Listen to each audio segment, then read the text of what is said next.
Things were so bad that Michael's parents, Jackie and Esther, and his sister Martha, had to leave the house along with Martha's baby daughter, Sarah Louise. It happened about 100 years ago. It was a baby boy that was smothered at birth. And she said this baby was just a newborn baby. Can we just get that clear, Michael? Did you see it? Yes. You saw it? I did see it, yes.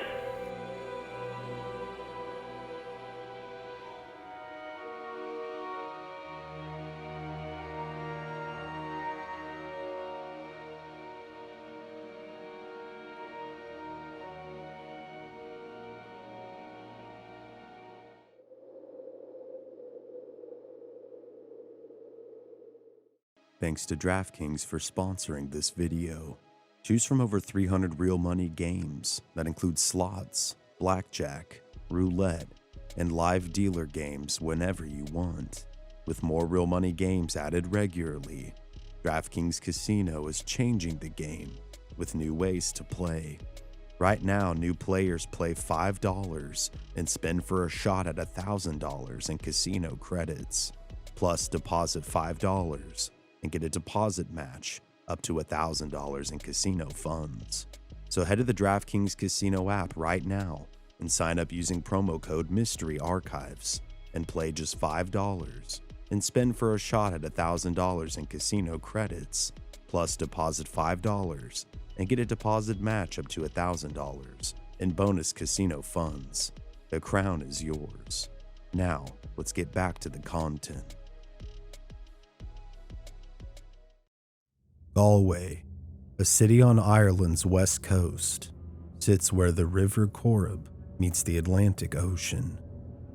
The city's hub is an 18th century Irish square, a popular meeting spot surrounded by shops and traditional pubs that offer live Irish folk music.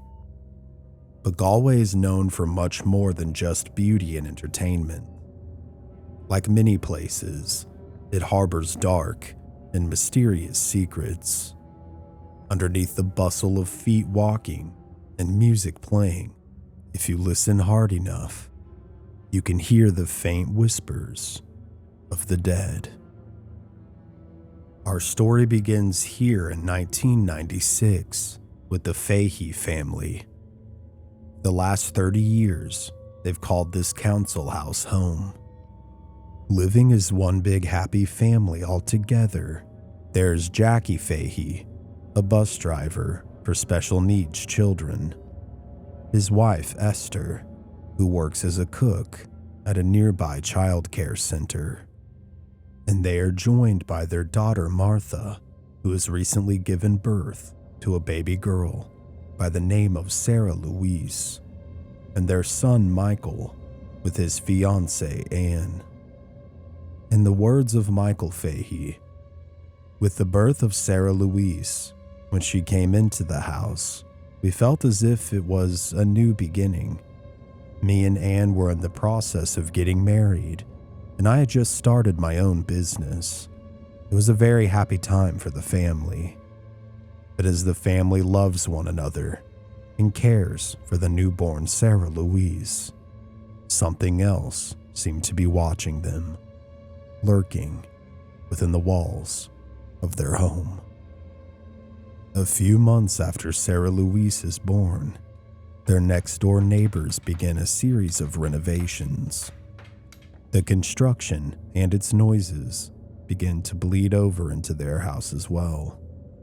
But it seems as though the baby is not the only entity that is disturbed. Several days after the renovations began, as Michael walks into the living room, he is hit seemingly out of nowhere by a horrendous smell, describing it as smelling like rotten meat or rotting flesh in later interviews, but thinking it had to have been a deceased rodent or something to do with the pipes. He brings it to the attention of his father. Jackie, too, is taken aback by the noxious smell. Although the two do their absolute best to discern where the smell is coming from, it seems to be everywhere, yet is spawning from nowhere. Concerned, Jackie contacts the local property authority to have their pipes examined for the potential cause. The following morning, with a knock at the door, 2 plumbers arrive to hopefully begin to figure out the cause of the smells and come up with a solution for the family. Walking inside, they ask Jackie and Michael just what seems to be the problem, as they explain that the smell seems to be everywhere, yet nowhere, oftentimes being stronger in certain parts of the home versus other times, as if it's moving. They think it could have something to do with the pipes. They tell the men that it smells like rotting flesh, or death, or both. Pinching their noses in disgust, they ask the plumbers if they smell it. Unfazed, neither men can smell anything. This very much confuses the Faheys, telling the men that the scent is often stronger upstairs. They lead them there and into the restroom. Michael and Jackie continue to cringe in discomfort, but the plumbers can't seem to smell what they're smelling. Confused and becoming angry, considering they've been smelling this rot for several days now, they ask the plumbers to check everything anyways, since they're already there. So the men do just that.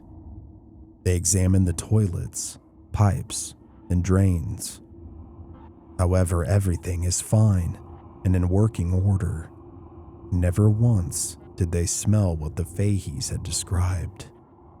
Finding this incredibly odd, and realizing that if they were the only ones smelling whatever this was, the 2 plumbers must have thought that they were crazy. They were now more concerned because if the smell wasn't coming from any place checked by the plumbers, then just where was it coming from? And just what was it? The smell, however, is not just experienced by Jackie and Michael. Over the next several days, it is experienced on varying levels by all members of the family. Feeling as if they were losing their minds, they begin to clean most hours of the day when they are home, and disinfect the sinks and drains regularly.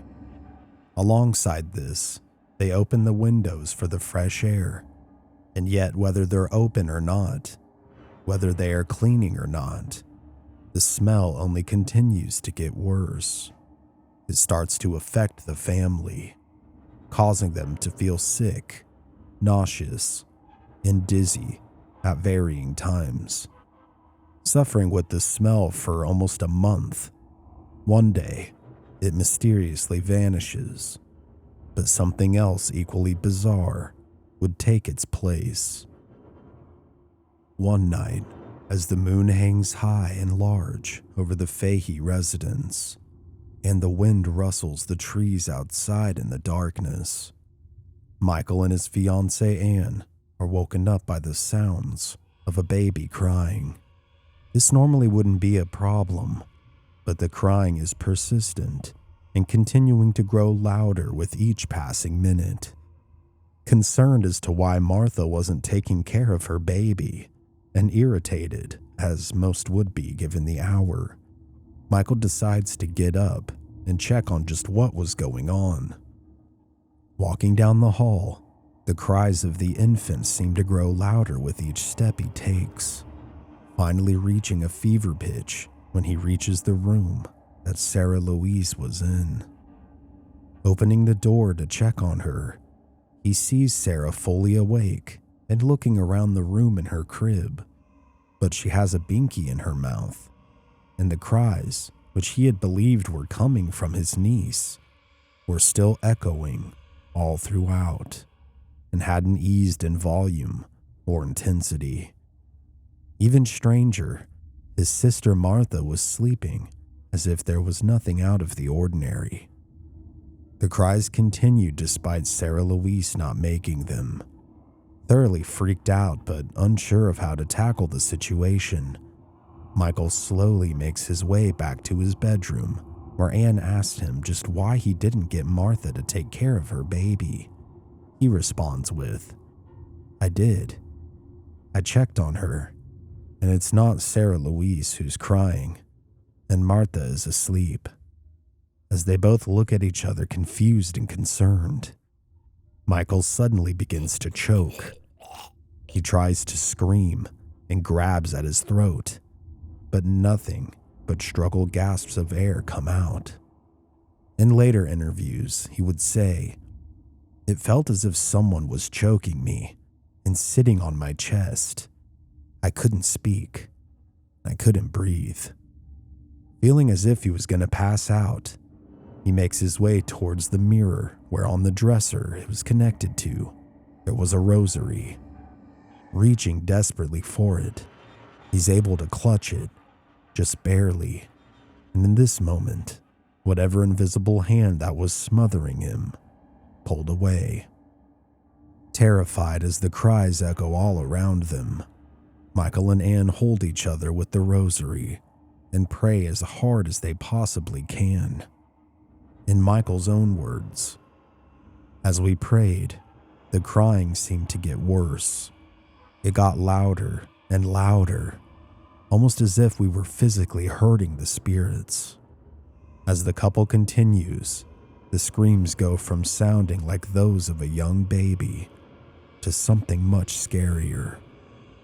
It sounds as if a low-toned person is screaming alongside the baby, as if whatever was mimicking this sound was being harmed by their prayers. They then stopped praying to listen, and suddenly, the crying had vanished. This concludes this utter horror of a night, but little did they know that it would be far from the last that the family would have to endure.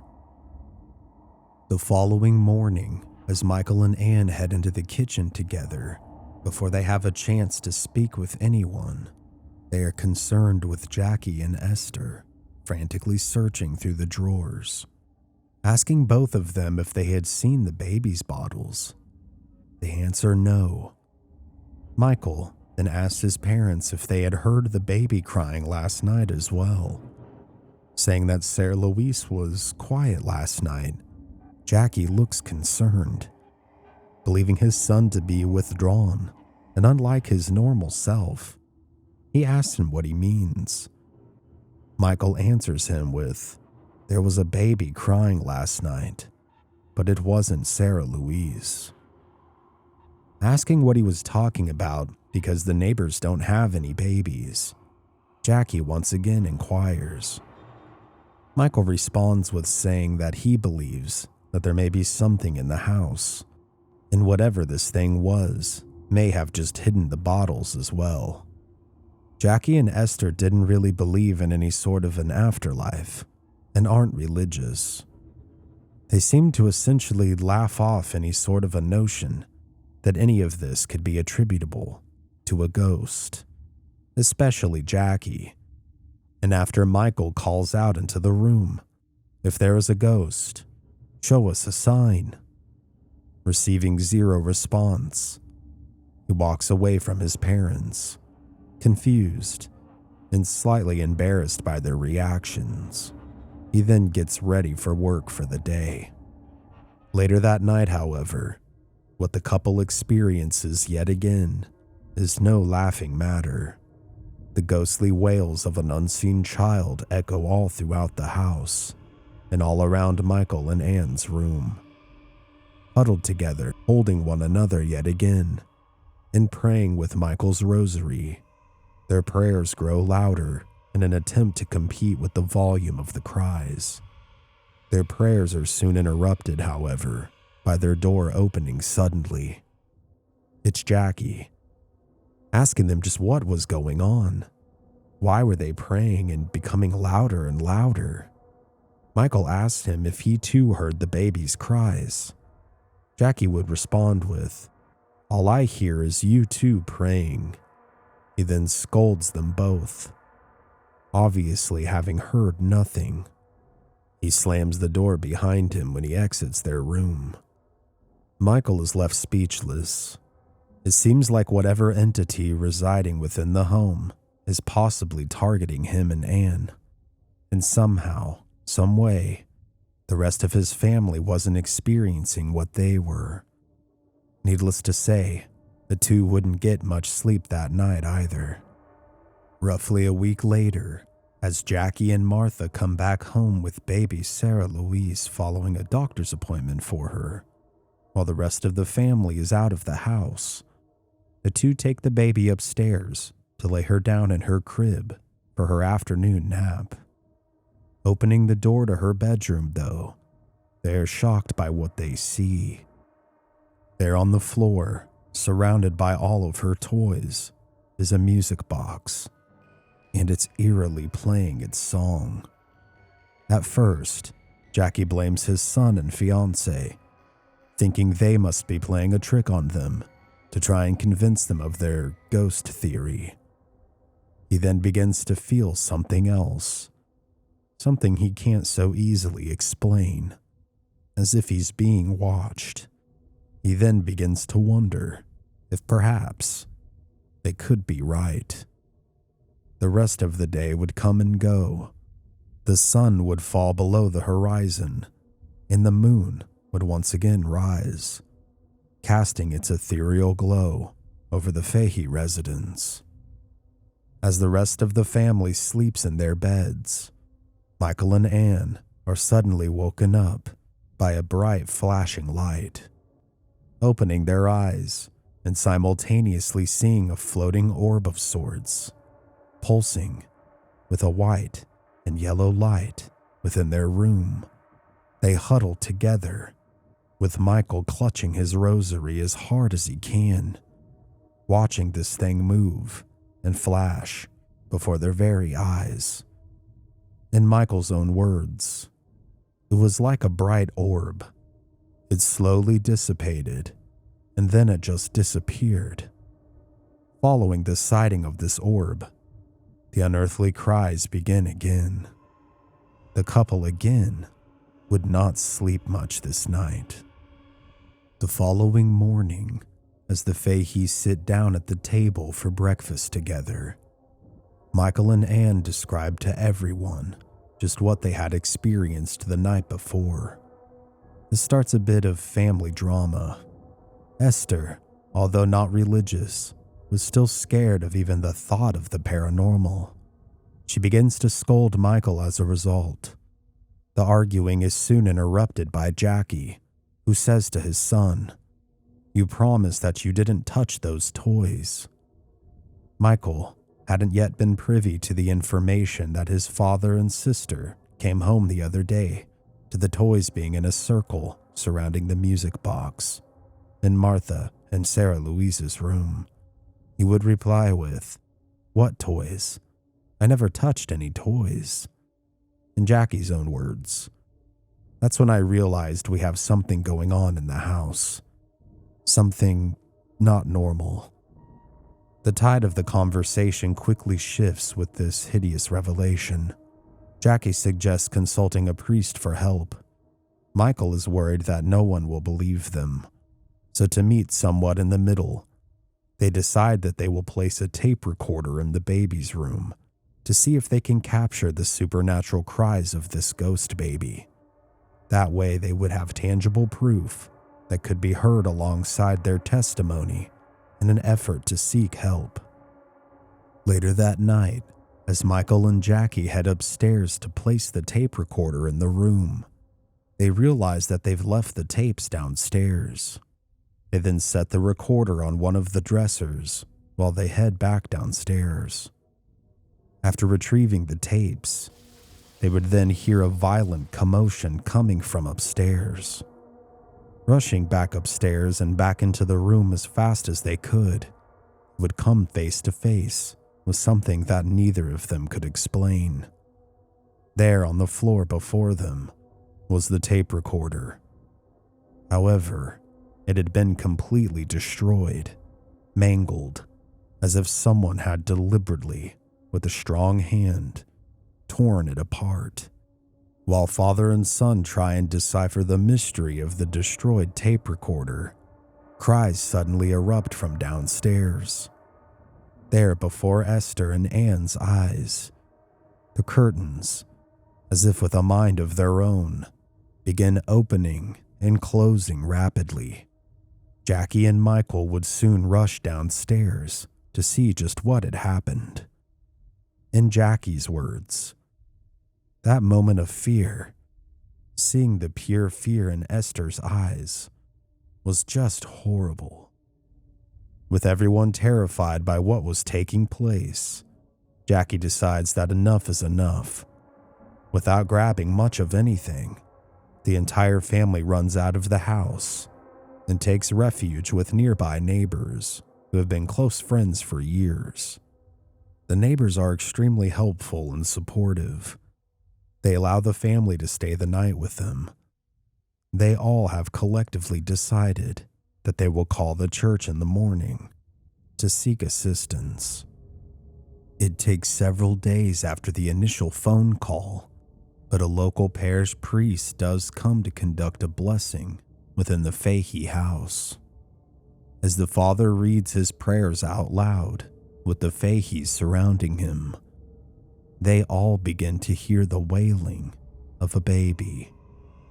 However, young Sarah Louise, once again, is not making the cries.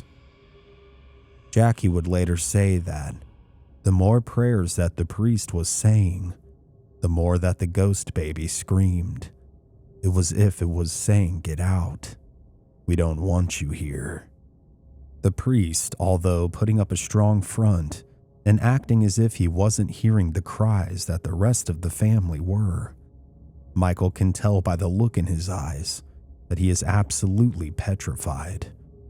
Esther begins shaking because she is so frightened. After the priest blesses the living room area downstairs, he then begins heading upstairs and blessing each room one by one. Meanwhile, a storm is brewing outside. The dark and swollen clouds are nearly ready to unleash. When it's time for the priest to bless Sarah Louise and Martha's room, as Jackie goes to open the door, it won't budge at first. As he shoves into it, he realizes that the crib has been placed in front of the door. After pushing it open, he tells the father that there has to be something within their house. Although the priest seems to be in a state of denial, he continues with the blessing. He says several more prayers and flicks some holy water around the room. As he finishes, he quickly, almost frantically leaves the house. As Michael would later say in regards to the situation, it was as if he couldn't wait to get out of the house. He nearly ran out the door. The clouds, which had gathered earlier, finally began to rain down upon the earth. Feeling hopeful that the blessing done by the priest perhaps cast out whatever was dwelling within their home, the Faheys returned to their home. However, to be on the safe side, they decide to sleep in the living room together as thunder and lightning crackle outside. While everyone else sleeps, Jackie suddenly wakes up to the cries of the ghost baby yet again. Oddly though, he seems to be the only one disturbed back to consciousness by its cries. As he follows the cries upstairs, they suddenly cease for a moment, and feeling as if he was being watched from behind, he quickly turns around to see something that sends a cold shiver down his spine. There, on a nearby table, was a small vase. Right before his eyes, he watches it levitate, as if picked up by invisible hands. It slowly tilts and then drops to the floor, shattering it into many pieces. The shock of what he had just witnessed causes Jackie to try and run away, but he trips backwards and partially falls down the stairs. Scrambling, he gets back to his feet and runs through the living room. He then throws open the front door and collapses off the porch and into the front yard. As the rest of his family surrounds him, he finally comes back to his senses. The family once again takes refuge with their neighbors and friends several houses away. It is here in their living room that they debate just how exactly to tackle this situation. Whether to travel 4 hours away to stay with Jackie's sister temporarily, or to stay here somehow. But where? They can't move in with their neighbors. As they discuss what they should do, Jackie and Michael decide to go back together to the house and pack necessary items for whatever the future may hold. Thankfully, they encounter no paranormal resistance to their presence when they obtain these items from the house.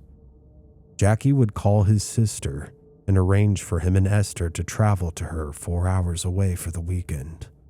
Although he wants his kids, Sarah Louise and Anne, to join them, they have jobs that they must get to in the morning. Martha also says that the entity has never bothered her or the baby, which is true.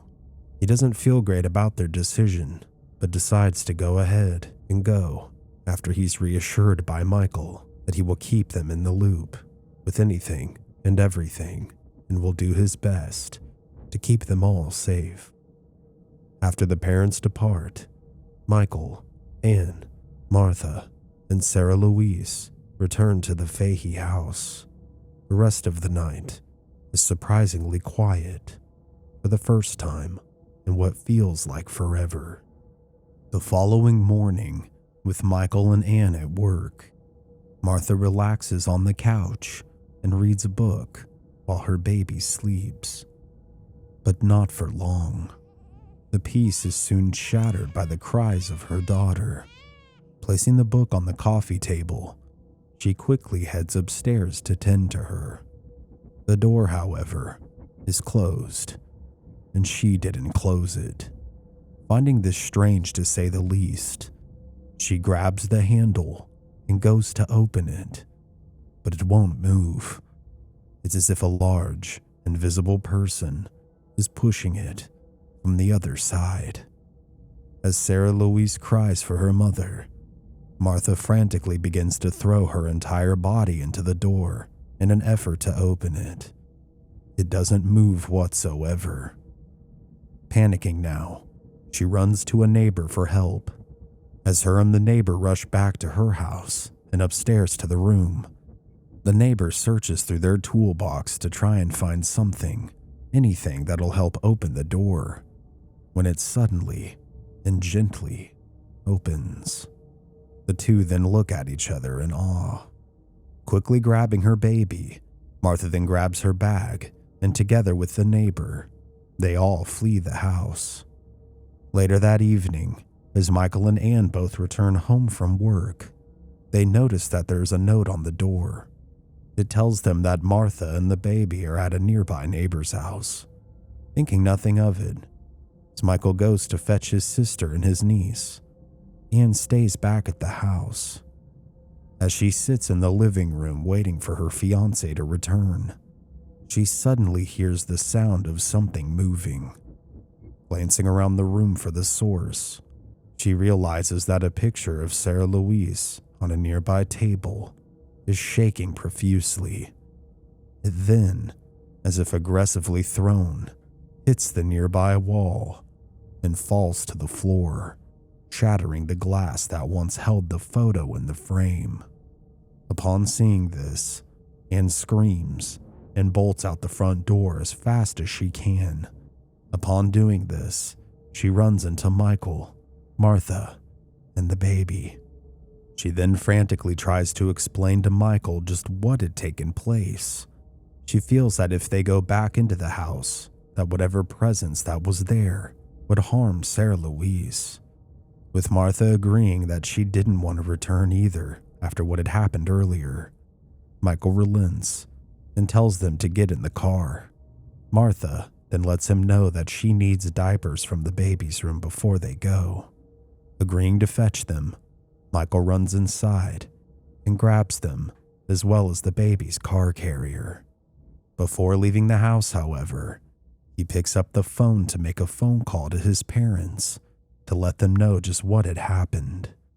Upon dialing his aunt's number to call them, he hears several dial tones, but then begins to hear faint voices on the other end. These voices then began to change in pitch, going from higher to lower in a very unsettling way.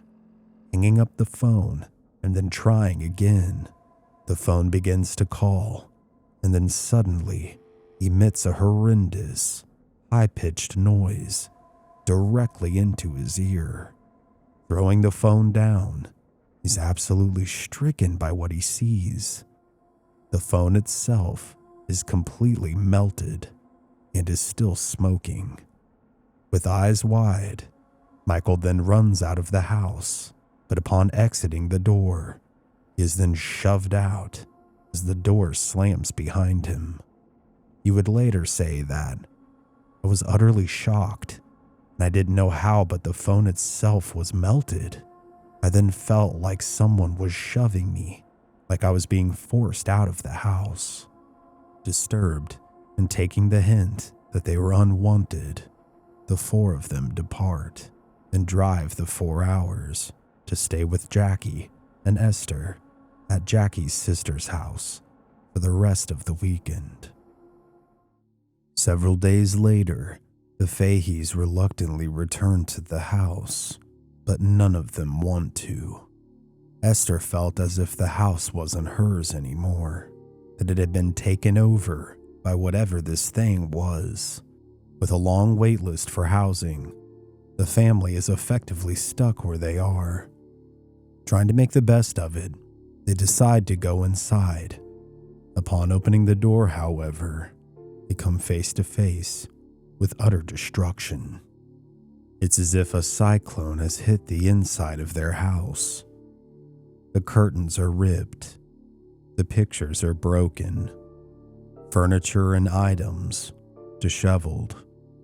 Things of all kinds are thrown everywhere with reckless abandon. In the words of Michael, it was as if someone had come in and ransacked the place. But there was nothing missing, no evidence of a break-in. Angry and upset, the Faheys began to try and pick up the mess that was their lives now. It seemed as if the stress of it all was tugging at the seams that were holding them all together. Tired of dealing with it all, the family tries to brainstorm just how they could get help. The blessing of a Catholic priest didn't seem to work. They ponder, what if they contact the papers? Will they be made fun of? Maybe. But could someone potentially hear of their story and reach out to help them? That was also a very real possibility. Deciding to take the risk, hoping that it'll result in some real help, they decide to reach out to a Dublin radio station with their story. As a result, a local paper decides to come and interview the Faheys and see just what exactly is happening. The family agrees to the interview, and it is decided that a reporter will come, not only to interview the family, but they'll stay the night with them to see if they experience any ghostly phenomenon. The reporter they send is skeptical and doesn't believe in anything like the paranormal, but decides to stay anyways. The Faheys have noticed certain changes that would signal that something was about to occur within the home. One of those signals was that it would grow exceptionally cold beforehand. This very thing would happen with the reporter present. Sitting at the dining room table, beginning to write her story, she didn't believe that anything was going to occur. As she speaks, the family conversation is suddenly shattered by the sound of something breaking. Rushing to the living room where the sounds seem to have originated from, they find a shattered porcelain figure on the floor. Its small, minute fragments strewn everywhere. Upon seeing this, the reporter is shaken to her core. It's clear that she's convinced that there's something in the home now, considering everyone was all together in the kitchen when the figure was broken. Deciding to take a photo of the broken figure, she keeps writing in the kitchen, and she doesn't sleep through the night. As a result of her article, the story begins to get picked up by more local newspapers, and soon press from all over Europe is intrigued by what is dubbed the Galway ghost. Naturally, with the press came harassment. Reporters, news stations, and onlookers soon flocked to the Fahey residence, hoping to catch a glimpse of the alleged haunting for themselves. With this newfound fame that they didn't ask for, the Faheys begin to worry that they will only be the subject of ridicule and that no one will hear their cries for help. Fortunately, they would be dead wrong.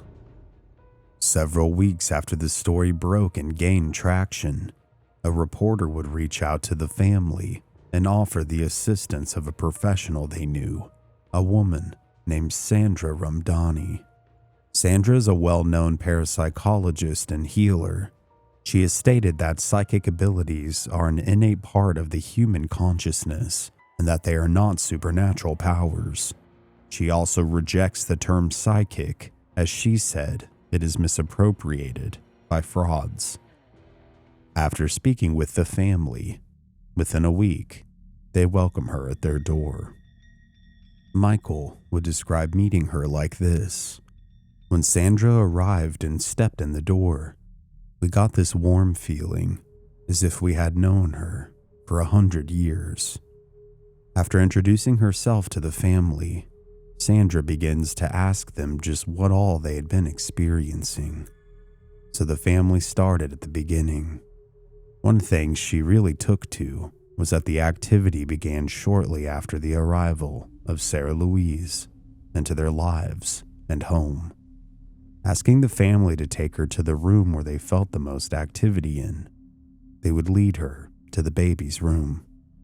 Walking around the room and feeling it out to see if she could decipher just what kind of spirit they were dealing with, she picks up on something else as well. She asks the family if there's been any recent construction in the house. Surprised by her question, Michael would answer her with a yes, that the neighbors had been doing some work on their home, and it had occurred right around the same time that Sarah Louise was born and came to live with them.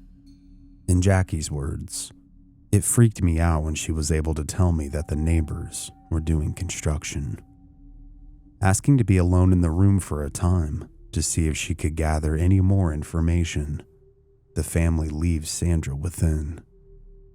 As she closes her eyes and begins to focus, hoping to make contact with whatever could be there, she starts to feel a cold air on her skin, causing her to get goosebumps, and then she begins to smell as if there's smoke within the room. She is then drawn into a vision. In this vision, she is in an entirely different room. There's a young woman screaming. She seems to be giving birth. Within the room there appears to be a man, possibly her father.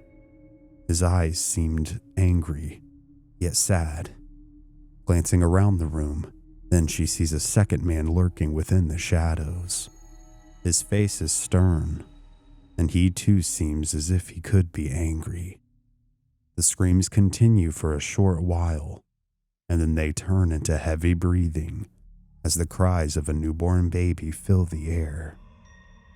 They then start up again, but these screams are different. They seem desperate in a sense. The young mother seems to be reaching forward for her baby, but the child seems to be in one of the men's arms. It's her father, but instead of nurturing the infant, he instead has placed some kind of cloth over its face and is smothering it. The other man then restrains the mother as she continues to scream. Sandra, gasping, then opens her eyes. The vision has ceased. Warm tears are slowly trickling down her face. She is shocked by what has been revealed to her. Walking downstairs to greet the family, they can tell she's obviously shook up. She then sits down with them in the living room to explain just what all she saw and was able to figure out. She tells the family that she believes the baby was born out of wedlock, and out of shame, its life was taken by the girl's father. That the ghost baby wasn't haunting the house that the Faheys now lived in, but rather the land itself. She also believes that the construction by the neighbors inadvertently disturbed the spirit, causing it to become active again, and because it never got to live or feel the love and affection of its mother, that it desperately wanted to get close to Martha, since she had just become a new mother herself. Asking what could be done now, Sandra offers to conduct a healing ceremony in hopes of allowing the spirit to find peace and move on to the other side. The family would agree. First things first, Sandra asked them to please get Sarah Louise out of the house before the ceremony. Needing Martha to be a part of the ritual, it is decided that the baby will be taken on a stroll by Esther and Jackie. The rest of the family alongside Sandra then heads upstairs to the child's room to begin the ceremony. What she did was then she went up to the baby's room and she placed a rose quartz crystal and a snow white quartz crystal in the cot as a focal point as the baby in the cot. Then what she did was then she actually communicated with the ghost by telepathic abilities, and she found out that it happened about 100 years ago.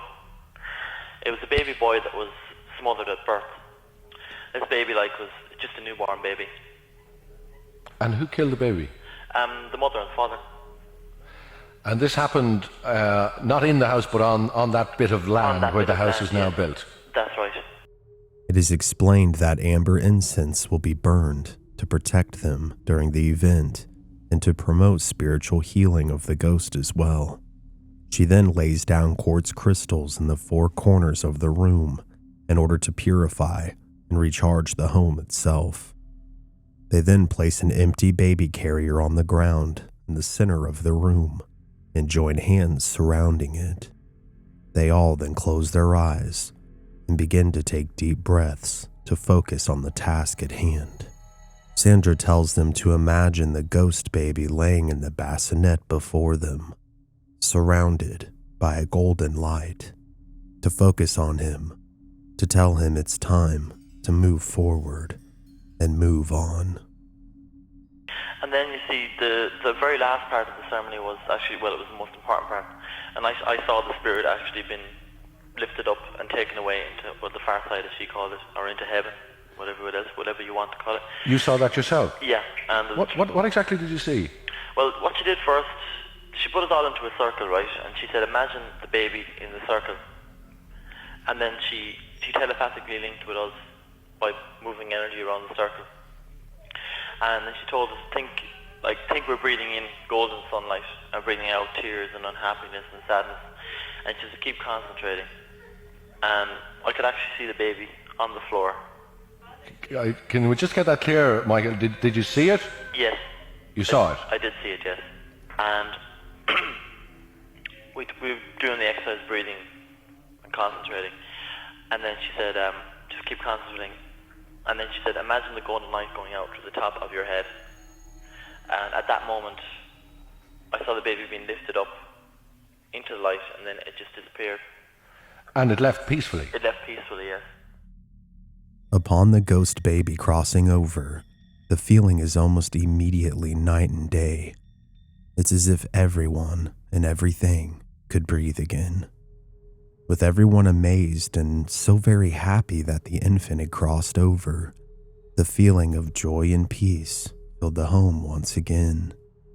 Jackie and Esther, who had been outside walking with Sarah Louise, returned as well, and they too could instantly sense that the ghost was gone.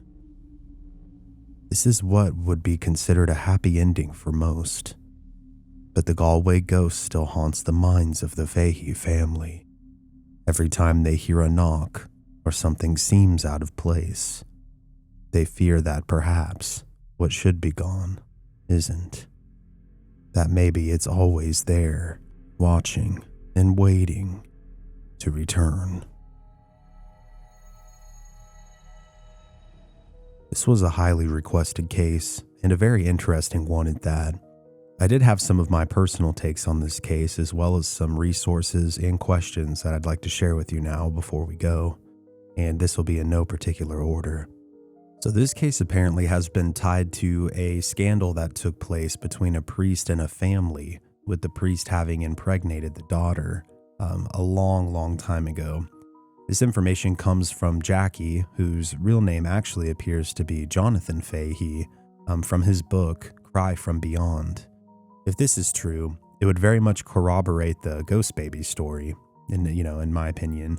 I, however, am a little more skeptical of this ghost baby, having felt the energy in a home supposedly haunted by a little girl, aka the Sally house.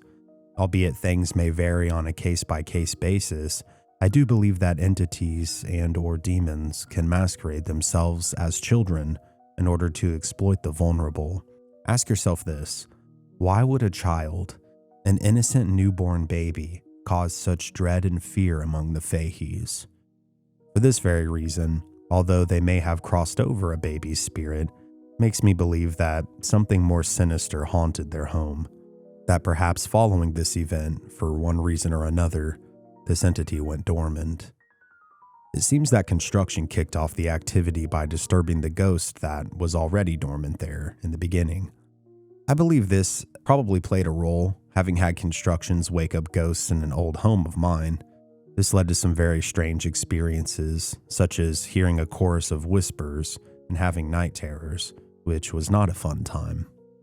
I also like how the plumbers couldn't smell any of the smells that the Faheys were, as in the disgusting ones.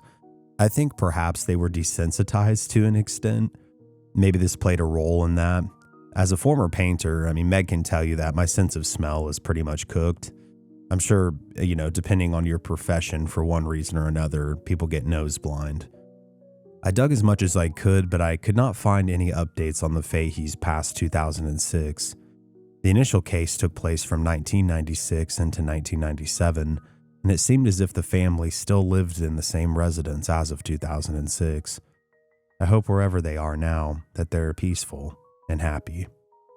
I was only able to find one photo that I believe is the real residence in which the case took place in, and I will show it to you now, but on the off chance that someone still lives there, whether it's the Faheys or anyone, please respect people's privacy and do not harass or bother them. Thank you. With how the home was designed, it would be nearly impossible for someone to have accessed the window in that room on the second floor, to have been able to move the crib in front of the door, and then close it to cause resistance to the door being opened. Just how did the phone end up melting? I do know that in most of Europe, the power is much stronger than it is here in the United States, but there would have been some kind of serious malfunction for a surge to be that powerful that it melted the phone. I always found that aspect of the case to be exceptionally creepy. It doesn't surprise me that Ireland has so many folk and ghost tales. It seems to be such a mysterious yet beautiful place that I'd certainly like to visit one day.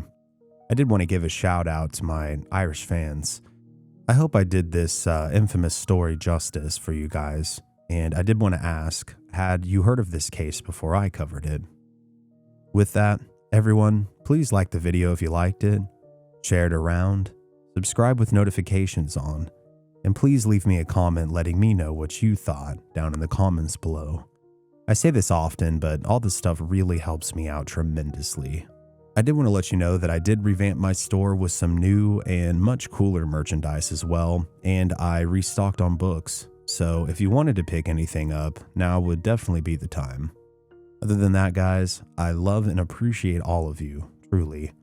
Thank you so much for your patience as always. And this has been Cody here at Mystery Archives. Remember to please stay safe out there, and take care. I'll see you next time.